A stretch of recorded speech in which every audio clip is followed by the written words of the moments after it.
हे everyone, welcome और welcome back to Raksha unplugged. कैसे हैं आप लोग? तो आज के इस वाले पॉडकास्ट में बात करने वाली हूँ लप्पू एंड फैमिली के बारे में।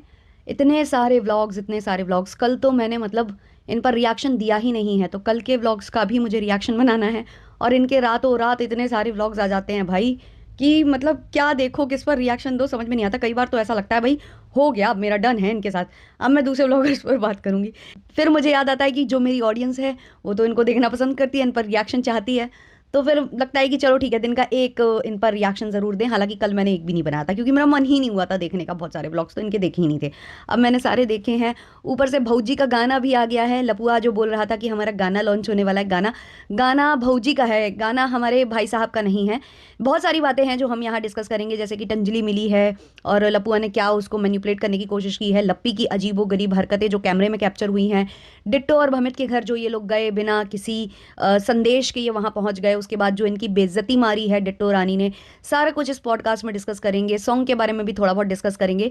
लेकिन उससे पहले चैनल पर नए हो या अभी तक आपने हमारे चैनल को सब्सक्राइब नहीं किया है तो प्लीज़ सब्सक्राइब करना, बेल बटन पर हिट कर लेना, वीडियो को कर देना अभी से एक लाइक, क्योंकि बाद में आप लाइक करना भूल जाते हो, और भर भर के दबा देना हाइप। चलिए शुरू करते हैं आज का पॉडकास्ट। तो भाई लपुआ जो है अपना जन्मदिन सेलिब्रेट करने के लिए पहुंचे हुए थे दिल्ली।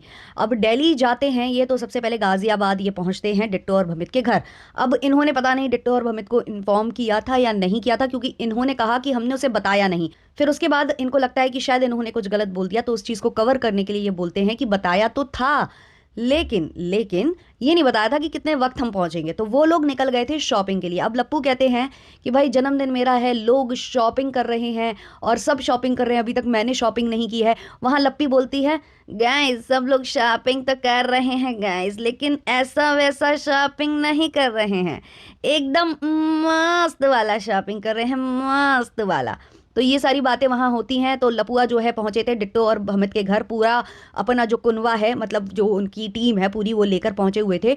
और इनका पूरा ये प्लान था कि ये उनके घर में ही धमकेंगे और वहां जो है अपनी पेट पूजा करेंगे, क्योंकि डिट्टो रानी खिलाने पिलाने में कोई भी कसर छोड़ती नहीं है, सारी व्यवस्थाएं वो करके देती हैं।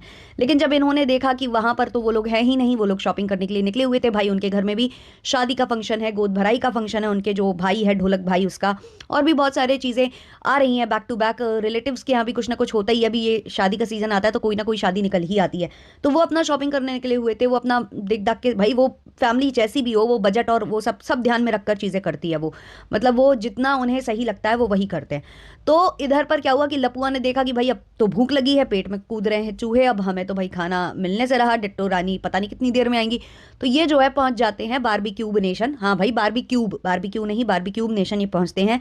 वहां ये लोग बढ़िया चापते हैं जो चीज़ इन्हें चापनी वापनी होती है। उसके बाद भी जो है शायद डिट्टो और भमित पहुंचे नहीं होते घर, तो फिर ये जाकर घुस जाते हैं मॉल में। और मॉल से जो है ये अपने बाबू के लिए कपड़े लेते हैं। वो बाबू जो कि नदारत सा रहता है, अगर उसके नाम पर ब्लॉग छप रहा है तो वो दिखेगा, वरना वो कहाँ होता है, किस फ्रेम में होता है, पता नहीं होता है किसी को। तो उसके लिए ये लोग कपड़े लेने जाते हैं। फिर उसके बाद जब इन्हें ये पता चल जाता है कि जो डिट्टो और भमित है वो घर आ चुके हैं, तो ये लोग घर पहुंचते हैं। जैसे ही ये घर पहुंचते हैं तो उनकी जो लाइट्स वगैरह हैं वो ऑफ थी, क्योंकि वो शायद लाइट्स तभी जलाते हैं। मैंने कहा ना कि बहुत बजट के साथ वो फैमिली चलती है भाई। उन्होंने अपना आशियाना बसाया है, छोटा सा घर जो उनका है उसमें वो लोग बहुत खुश हैं, सारा कुछ मेंटेन करके रखते हैं, इनकी तरह उनकी आदतें नहीं है। तो ये जब उनके घर पहुंचे तो उन लोगों ने लाइट्स वगैरह ऑफ कर रखी थी, क्योंकि उस समय शूटिंग नहीं हो रही थी, उनका ब्लॉग वगैरह शूट नहीं हो रहा था। तो वो लोग जो है फालतू का इलेक्ट्रिसिटी का बिल नहीं बढ़ाते या जो भी बातें हैं, तो बंद थी। तो जैसे ही लप्पू पहुंचते हैं तो लप्पू सबसे पहले जो है सारी जो लाइट्स हैं उनके कमरे की उसको ऑन कर देते हैं, और ऑन करने के बाद फिर जो है वो डिट्टो रानी की शक्ल घूरना स्टार्ट करते हैं, उसको फ्रेम में लेना स्टार्ट करते हैं। अब जो डिट्टो रानी है उनका दिमाग सटका हुआ था, क्योंकि डिट्टो रानी जो है शॉपिंग करके भी आई थी, खर्चा भी बहुत हो गया था, और भी बहुत सारी बातें चल रही हैं सोशल मीडिया पर जो उन्होंने झूठ परोसा है उसको लेकर भी सारी बातें चल रही हैं। तो एक होता है ना, इंसान का फ्रस्ट्रेशन का लेवल हाई हो जाता है और उसके बाद वो किसी की बदतमीजियां सहन नहीं करता है। और वैसे भी लप्पू को तो वो मुंह पर बेइज्जत करती है, क्योंकि लप्पू उसको बेइज्जत करता है तो वो टिट फॉर टैट देती है। वो इनसे दबवब के नहीं रहती है कि भाई तुम्हारी वजह से हम कटोरा तुम्हारे नाम का लेकर बैठे, तो इसका मतलब ये नहीं है कि भाई हम तुम्हारी पूरी सहन करेंगे, क्योंकि तुम हमेशा हमारे घर में आकर धमक जाते हो और खर्चा पानी हमारा हो जाता है। तो जो है ये बिल्कुल देने के लिए बैठी थी, लप्पू से लड़ने के लिए बैठी थी। जैसे ही लप्पू एंट्री मारते हैं तो जो है डिट्टो रानी गिनना स्टार्ट कर देती हैं कि कितने लोग आए, 1 2 3 4 5 6। तो जैसे ही डिट्टो रानी गिनती हैं तो लप्पू बोलता है कि बेचारी को टेंशन हो गया कि इतने सारे लोग आए हैं और कहाँ लेटेंगे, कहाँ बैठेंगे, घर ऐसा है, छोटा है। मतलब उसमें भी उसको नीचा दिखा रहे, भाई तुम्हारा इतना बड़ा कोठी बंगला है, तुम इवेंट वहां रचा लेते ना अपने जन्मदिन का, तुम गाना वहां लॉन्च कर लेते, तुम सब कुछ वहीं कर लेते ना। तुम काहे ये छोटे छोटे लोगों के घर में पहुंच जाते हो, जाकर वहां पर धमक जाते हो और पूरी टीम लेकर उठाकर चले जाते हो। फिर जब ये बोलता है कि बेचारी को टेंशन हो गई कि कहाँ बैठा लेंगे, कहाँ उठा लेंगे, इतने सारे लोग आ गए, तो जो है डिट्टो रानी कहती हैं कि अभी ना टंडना दीदी भी आने वाली हैं, तो इसीलिए मैं सोच रही हूँ कि कौन कैसे होगा, व्यवस्था भैया देखनी पड़ती है। तो भाई ये डिट्टो और भमित के घर का रहा। फिर जो है डिट्टो और भमित एक चीज़ से बच गए कि ये लोग जो है बारबेक्यू नेशन हो आए थे, तो इनका ये बचना हो गया। उसके बाद जो है व्लॉग आते हैं बैक टू बैक। इधर पर जो है खोहित का जो मैनेजर है उसका जन्मदिन था, तो लप्पू लप्पी वहां पहुंचे हुए थे। लप्पी बराबर जो है टॉन्ट वगैरह कर रही थी, हंस हंस के बोल रही थी, लेकिन बोल रही थी टंजलि को। वहां से लपुआ ने जो है लपुआ से माफ़ी मांगी टंजलि ने। टंजलि की माँ उसे बोल रही थी कि माफ़ी मांगो, क्योंकि टंजलि की माँ को मैंने बता दिया ना कि जहाँ वजन वहाँ भजन वो करती हैं। तो अभी उन्हें ये था कि लपुआ के नाम पर हमें व्यूज़ मिल जाएं, लपुआ हमारे ब्लॉग में भी आ जाए। तो वो स्ट्रगल भी बहुत ज़्यादा कर रही थी कि हमारे ब्लॉग में कैप्चर हो जाए लप्पू लप्पी। तो वहाँ वो जो है टंजलि से माफ़ी वाफ़ी मंगवाती है, टंजलि भी माफ़ी मांगती है। तो वहाँ जो है लप्पी बोलती है लपुआ से कि आप भी क्लियर करिए जो आपने कहा था। तो लप्पू ने ये बोला था कि हमारे घर का नमक खाया है, मतलब नमक हलाली की बात जो है लपुआ कर रहे थे, जो कि सब दूसरों के घर में नमक खा खा के नमक हरामी करके आए हैं। तो ये जो है टंजलि को इतना सुना चुके थे, लेकिन उस चीज़ को कवर कैसे करते हैं हमारे लपुआ। लपुआ बोलते हैं कि भाई मेरा कहने का मतलब वो नहीं था, मैं तो ये कह रहा था कि तुम मेरे परिवार की हो, मेरे घर की हो, घर ही वाले तो नमक ना खाते हैं।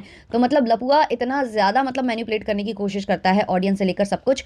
और इसका मैंने एक पैटर्न नोटिस किया है, खुद मैं भी कई बार चकमा खाई हूँ। जब ये अच्छे से बोलता है, अच्छे से पेश आता है किसी को बहुत अच्छे से, जैसे कि ये अपने घर के बाबू से बहुत अच्छे से जब बोलता है, उसकी केयर करता है, तो मुझे बड़ा अच्छा अच्छा लगता है।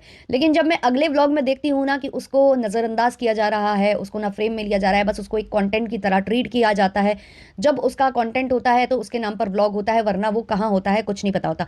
तो वैसे ही लप्पू यहाँ पर भी बहुत अच्छे से खेल गया। इतने अच्छे से इसने चीज़ें बोली है ना उस व्लॉग में, कहीं ना कहीं लप्पू बहुत ज़्यादा खेलता है, बहुत ज़्यादा।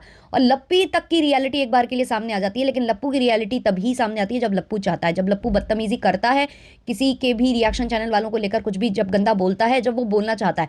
वरना तो अगर वो चाहे कि वो अपने आप को अच्छा दिखाए तो बहुत अच्छे से वो अच्छा दिखा भी जाता है। तो यहाँ पर जो है लपुआ ने पूरा मतलब माहौल घुमा फिरा कर रख दिया था यहाँ पर, और कहा कि भाई हमारा वो सेंस ही नहीं था बोलने का, हमारा ये सेंस था कि तुम हमारे घर की हो, परिवार की बच्ची हो, और तुम ही ना हमारे घर का नमक खाओगी, नहीं तो कौन खाएगा, ब्ला ब्ला करके बातों को यहाँ पर गोलमोल इन्होंने कर दिया। उसके बाद एक लड़की का जिक्र हो रहा था वहाँ पर कि ये लड़की आने वाली है, जो कि अभी आजकल टंजलि और जो कलेशी भैया हैं इनके साथ वीडियोज़ वगैरह बना रही थी। तो उस लड़की का जब वो नाम लेता है लप्पू, तो लप्पी पता नहीं क्यों चिढ़ती है उस नाम से, और लप्पू को घूरने लगती है और लप्पू को पीछे से पकड़कर मारने की कोशिश करती है, मतलब उसके सिर में हाथ वगैरह लगाने लगती है, जैसे कि थप्पड़ मारने जा रही हो पीछे से। तो लप्पू बोलता है तुम मार क्यों रही हो और ऐसा क्यों कर रही हो, वीडियो में दिख जाएगा। तो लप्पी कहती है कोई नहीं देखो वीडियो, कोई नहीं देखो। फिर उसके बाद लप्पू उस नेम के साथ जो है दीदी लगाता है। जब दीदी लगाता है तो लप्पी बहुत ही गंदी हंसी हंसती है और खुश हो जाती है कि इस नाम के आगे दीदी लगा दिया। अब वो नाम ऐसा था कि भाई पहले तो हमने इतना ज़्यादा जिक्र लप्पू की लाइफ में नहीं सुना है, लेकिन शायद लप्पू की कोई एक्स वैक्स रही होगी जिसका नाम वही सेम होगा, और कभी लप्पू ने लप्पी को वो चीज़ बताई होगी, तो इसलिए जब उस नाम का जिक्र हुआ तो शायद लप्पी को वो बातें याद आ गई, और इसलिए लप्पी जो है इनको ऐसे घूर रही थी। और फिर जब दीदी वीदी कहा तो लप्पी जो है ज़ोर ज़ोर से हंसने लग गई। एक चीज़ और मैंने इनके व्लॉग में कैप्चर की है कि जब ये लोग खड़े थे सारे के सारे केक कटिंग करने के लिए, जो कि मैनेजर है उनका, खोहित का मैनेजर, उसका जन्मदिन था, तो वहाँ जब ये लोग केक कट करने के लिए खड़े हुए थे तो वहाँ पर जो है टंजलि और टंजलि की माँ इनके साथ उस फ्रेम में थी। और टंजलि की माँ बार बार सबसे बोल रही थी, जिससे भी जो भी इनका कैमरामैन था, कि हम लोगों को कैप्चर कर लो, हम लोगों को वर्टिकल भी ले लो, हॉरिजॉन्टल भी ले लो, और बहुत सारी बातें वो वहाँ बोल भी रही थी, कुछ कुछ मतलब लप्पू की शान में कुछ वार्तालाप वो कर रही थी। तो लप्पी जो है खड़ी हुई थी वहीं पर, मतलब लप्पू था, फिर वो जो टंजलि की माँ है वो थी, फिर लप्पी खड़ी हुई थी। तो लप्पी पीछे से हाथ डालकर लप्पू को नोच रही थी, मतलब वो पिंच कर रही थी उसको। शायद वो होता है ना कई बार, हम कोई कॉन्वर्सेशन चल रही होती है और हमें हाईलाइट करना होता है कि देखो देखो ये कैसा यहाँ पर बोल रही है, वैसे तो ये ऐसी नहीं है, ऐसी नहीं है, बट ऐसा बन रही है। तो तब हम थोड़ा सा पिंच करते हैं ना कि भाई हम किसी को थोड़े से इशारे कर रहे होते हैं कि देखो भाई गौर करो इस चीज़ में। तो वो शायद लप्पी ना इशारे करने की कोशिश करी थी लप्पू को, लेकिन लप्पू उस चीज़ को समझा नहीं और उसने कैमरे पर बोल दिया कि क्यों नोच रहा है, कौन नोच रहा है करके। तो लप्पी फिर जो है हंसने लगती है और उसके बाद वो उनका सीक्वेंस चेंज हो जाता है, फिर लप्पू के बगल में लप्पी आ जाती है, ऐसा कुछ हो जाता है। शायद लप्पी वही कहना चाह रही हो, पता नहीं, बट ऐसा कुछ हुआ है। उसके बाद लप्पी पहुंचती है डिट्टो और भमित के घर, क्योंकि लप्पू का भी तो जन्मदिन सेलिब्रेट करना था ना। अब लप्पी ने यहाँ पर जो किया है, मुझे इतनी हंसी आई है, लिटरली लप्पी के ऊपर हंसी आई है। लप्पी ऐसे आंख बंद करके लप्पू को ले जा रही थी जैसे कि पता नहीं लप्पी ने क्या ही वहां पर सजा दिया है, क्या ही हाथी घोड़े जो है लप्पी ने सजाए हैं। बेसिक सा डेकोरेशन था, कुछ भी खास वहां था नहीं। पंखे पर पेटल्स डाल दी थी, रोज पेटल्स, और उसके अलावा जो केक मंगाया था वो भी कोई बहुत ज़्यादा खास नहीं था। तो पता नहीं क्यों वो इस तरीके से करके ले जा रही थी, जबकि लप्पू को ऑलरेडी पता था कि केक ऑर्डर लगा हुआ है, केक आ रहा है, थोड़ा सा लेट है। इसलिए ये लोग गाना गा रहे थे, भजन कीर्तन कर रहे थे, हैप्पी बर्थडे टू यू, बार बार दिन ये आए, ये चल रहा था इन लोगों का। तो उसके बाद लप्पू को आंख बंद करके ये वहां ले जाती है। अच्छा, उससे पहले जब केक इंट्रोड्यूस करा रही थी हमारी लप्पी, तो बता रही थी कि देखो ये हमने फ्रूट्स वाला केक मंगाया है क्योंकि ये हेल्दी, गाइस हमने फ्रूट्स वाला केक मंगाया है क्योंकि ये हेल्दी होता है गाइस, और हेल्दी चीज़ें हमें खानी चाहिए, इसलिए हमने अपने पतिदेव की हेल्थ का ख्याल रखते हुए हेल्दी केक मंगाया है, क्योंकि शरीर ही सब कुछ होता है गाइस, शरीर ही अच्छा होना चाहिए। अरे लपिया, तुम बारबेक्यू नेशन में ठूस के आई थी लप्पी, उससे पहले जब तुम्हारे घर में कोई भी आ रहा था जा रहा था, आवन जावन चल रहा था, तुम आए दिन जो है फ्रोजन जो फूड है वो यूज़ करती हो, मकेन्स तुम्हारे यहाँ बन रहे होते हैं, क्या ये हेल्दी होते हैं? है ना, फ्रोजन फूड या जंक फूड ये सब, मतलब आपको लगता है कि हेल्दी होता है? मतलब कुछ भी केक के ऊपर अगर आपने थोड़े बहुत फ्रूट्स लगा दिए तो वो मतलब हेल्दी हो गया? मतलब क्या मतलब, एक दो दिन एक आध फ्रूट खाने से कुछ नहीं होता है। तुम लोग जिस हिसाब का कचड़ा खाते हो ना, वो सबने देखा है, क्योंकि खाना तो भाई तुम्हारे यहाँ किस हिसाब का बनता है, यहाँ तक कि ढंग से तुम लोग जो होना चाहिए खाना, एक हेल्दी डाइट में होना चाहिए, वो तक तुम लोग डेली बेसिस पे भी नहीं खाते हो, उलूल झुलूल ही तुम लोग कचड़ा खाते रहते हो। और आजकल तुम लोगों का वो जो पास्ता चला है, हालांकि उसमें डूरम बीट है, वो जो है प्रोटीन का सोर्स है, बस ठीक है, हम छक गए हैं उसको भी देखे देखे। खैर, ये वाला जो पास्ता का जो ऐड है वो खोहित के घर में बैठकर भी हुआ। फिर जो है जन्मदिन सेलिब्रेट होने के बाद लप्पी लप्पू को भूख लगी, तो रात में ये लोग किचन में गए, तो वहां पर भी पास्ता का पैकेट जो है इन लोगों ने निकाला कि हम बनाने जा रहे हैं। हालांकि बनाने कुछ नहीं जा रहे थे, सिर्फ इनको प्रमोट करना था, तो ये घुस गए थे उस किचन में और देख रहे थे कि जो है डिट्टो रानी ने कहाँ क्या रखा हुआ है, यहाँ पर अजवाइन का पानी है, ये है वो है, मतलब इन लोगों को शर्म भी नहीं आती, किसी और के घर में जाकर ये कांड ये करते हैं। खैर, डिट्टो रानी से डर भी है इनको, इसलिए ये इनके किचन में कुछ नहीं कर सकते, क्योंकि डिट्टो रानी को जो बर्तन वर्तन वॉश करने पड़ते हैं सब कुछ, तो फिर वो बहुत ज़्यादा नाराज़ होने लगती हैं, काफ़ी बातें सुना देती हैं वो। तो इनका यही चल रहा था अभी के लिए। और गाना इनका लॉन्च हो चुका है, गाना अब इवेंट में जो भी ये करेंगे, इवेंट में तो रील्स बनाएंगे, क्योंकि इन्होंने पूरी फौज खड़ी कर ली है। आजकल जो खोहित है उनके पास बहुत सारी टीमें, अभी नई नई एक बच्ची भी लॉन्च हुई है, सब कोई डांस कर रहा है आजकल। जो घायल जी हैं वो भी एक्टिव हो गई हैं, वो भी नाचने लग गई हैं खोहित के संग। तो ये सारे वहाँ पर रीलबाजी करेंगे, वो गाना आ चुका है। अब मैंने वो गाना देखा है, तो उस गाने में कुछ भी नहीं है, ना ढंग का म्यूजिक है, ना ढंग के लिरिक्स हैं, ना मतलब वॉइस बहुत ज़्यादा अच्छी है, बहुत ज़्यादा ऑटो ट्यून है। रही बात परफॉर्मेंस की, तो बेसिक सी परफॉर्मेंस है, वही सेम जो लप्पी अपने रील्स में करती दिख जाती हैं वहां करती दिख रही हैं। बस इस बार अंतर इतना है कि जो लप्पी की ड्रेस है वो थोड़ी सी अलग है। लप्पी जो सीधी संस्कारी बहू बनती है, वैसी सीधी संस्कारी वाली इमेज यहाँ नहीं है उनकी। और इस वाले सॉन्ग में लपुआ कहीं भी दूर दूर तक नहीं है। तो बात यही है कि जो है लप्पू का सॉन्ग नहीं है, ये लप्पी का सॉन्ग है। बस लप्पू बोल रहा है कि हमारा सॉन्ग आ रहा है, हमारा सॉन्ग आ रहा है। तो ये था आज का पूरा पॉडकास्ट इनके ऊपर डेडिकेटेड। आपको कैसा लगा है बताना कमेंट सेक्शन में, अपने अपने ओपिनियंस बताना। मुझसे कोई चीज़ मिस हो रही हो तो वो भी मुझे कमेंट सेक्शन में बता देना, मैं ज़रूर उसको कवर करूंगी। लाइक शेयर सब्सक्राइब और हाइप किए बिना मत जाना। मिलते हैं नेक्स्ट वाले पॉडकास्ट में, तब तक के लिए बाय बाय।